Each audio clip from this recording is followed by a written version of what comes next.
खूनी कुआं। सीमा गर्मियों की छुट्टियों में अपनी नानी के गांव आई थी।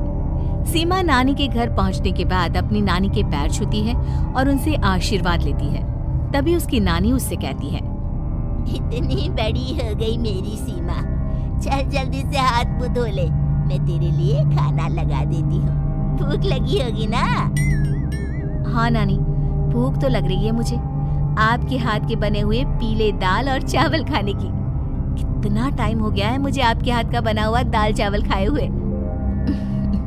तू तो नौकरी में व्यस्त थी, तो तुझे कहाँ से टाइम मिलेगा अपनी नानी के लिए? और जब इतने टाइम बाद आई है तो ज्यादा टाइम के लिए रुक कर जाएगी तू। हाँ नानी, इस बार पूरे 2 महीने के लिए आई हूँ। सीमा की नानी अंदर जाकर उसके लिए खाना बनाने लगती है। सीमा कमरे में अकेली होती है, तभी उसे किसी औरत के रोने की आवाज सुनाई देती है। वो कभी खिड़की से बाहर झांकती है तो कभी दरवाजे से बाहर झांकती है। उसे समझ में नहीं आ रहा होता है कि आखिर रो कौन रहा है। तभी नानी खाना लेकर आ जाती है। वो अपनी नानी से कहती है, नानी, कोई औरत रो रही है क्या? मैं जब से यहाँ आई हूँ तब से मुझे यहाँ किसी औरत की रोने की आवाज आ रही है। हे भगवान, कहीं ये वही तो नहीं? बोलो ना नानी। अरे कोई नहीं रो रहा, ये तेरे मन का वहम है। और तू ना अब खाना खा ले, ज्यादा यहाँ वहाँ की बातों में ध्यान मत दिया कर। जल्दी से खाना खा और फिर मेरे साथ आ जा मेरे कमरे में, दोनों बैठकर खूब सारी बातें करेंगे। ऐसे ही अगले दिन सीमा अपनी नानी के साथ गांव के बाजार जा रही होती है। उसी रास्ते में फिर से किसी औरत के रोने की आवाज आती है। वो अपनी नानी से कहती है, अरे नानी, क्या सच में तुम्हें अभी भी किसी औरत की रोने की आवाज नहीं सुनाई दे रही? मुझे किसी औरत की बहुत बुरी तरीके से रोने और चीखने की आवाजें आ रही है। मैं बहुत परेशान हूँ नानी, आखिर ये कौन है? मुझे लगता है कि सीमा को शहर भेज देना चाहिए, यहाँ रहना उसके लिए ठीक नहीं। नानी बोलो ना, आप चुप क्यों हो जाती हो? सीमा, तू घर चल, मुझे तुझसे बहुत जरूरी बात करनी है। नानी सीमा को घर ले आती है और सीमा से कहती है, सीमा, कल सुबह तू शहर वापस चली जाएगी। अरे अचानक?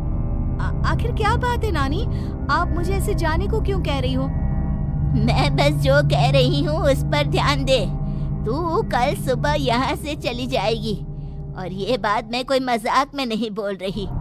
तू कल जाएगी तो मतलब जाएगी। अरे नानी, चली जाऊंगी मैं, ठीक है, पर आखिर बात क्या है ये तो बता दो।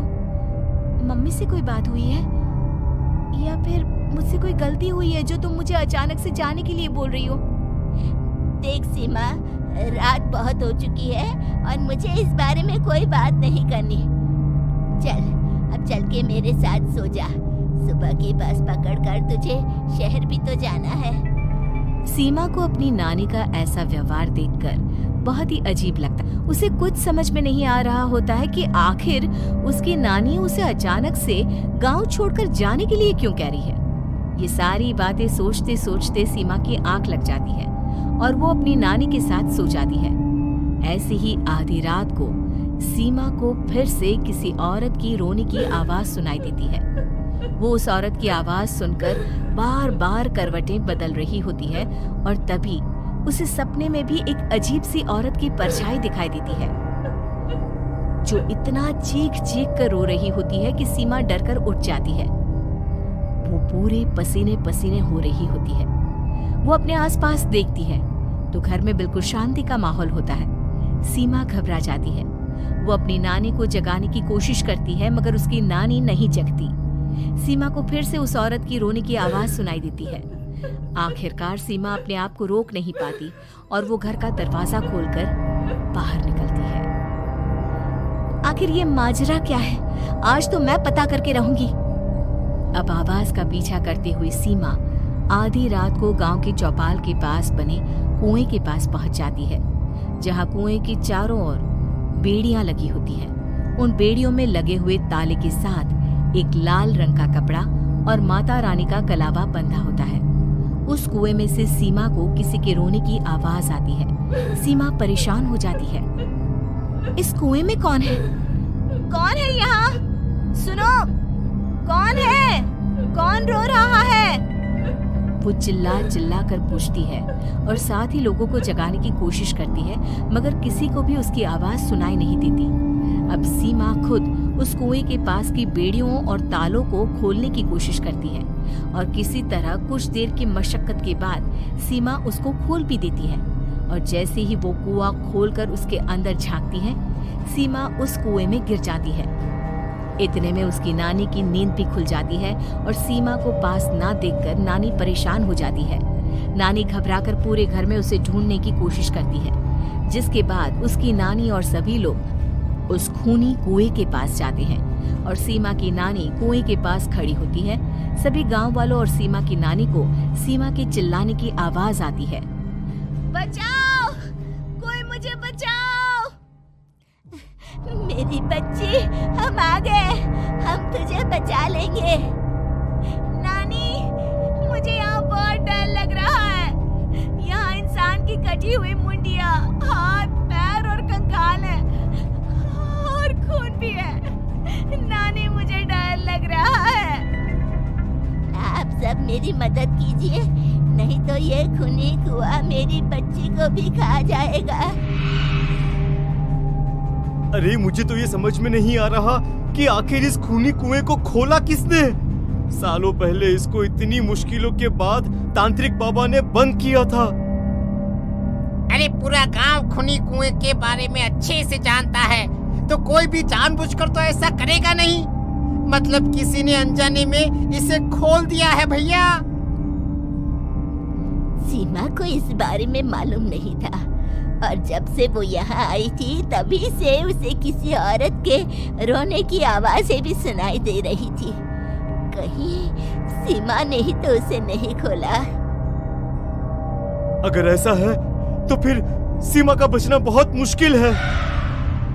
वहीं कुएं के अंदर सीमा रोते हुए बैठी होती है कि उसे आवाज सुनाई देती है जो कुएं के बाहर खड़े गांव वालों में से किसी को सुनाई नहीं देता।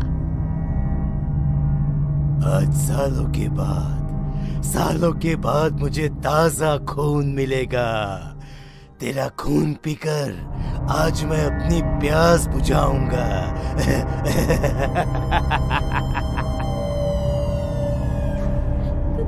कौन है? कौन है? मत मारो प्लीज, मुझे जाने दो प्लीज। मैंने किसी का क्या बिगाड़ा है? वो तुझे मरने के बाद पता चल ही जाएगा। जितने भी गांव वाले और सीमा की नानी कुछ सोच पाती, उतने में उन्हें सीमा के चिल्लाने की आवाज आती है और अगले ही पल सब शांत हो जाता है। क्या हुआ? सीमा, मेरी बेटी। माफ करना बहन, लेकिन अब सीमा वापस नहीं आएगी। हमें एक बार फिर से कुएं को बंद करना होगा। गांव वाले तभी तांत्रिक को बुलाकर लाते हैं। एक बार फिर अपनी शक्ति से तांत्रिक बाबा उस कुएं को हमेशा हमेशा के लिए बंद कर देते हैं और वहां एक बोर्ड लगा दिया जाता है कि यहाँ आना मना है।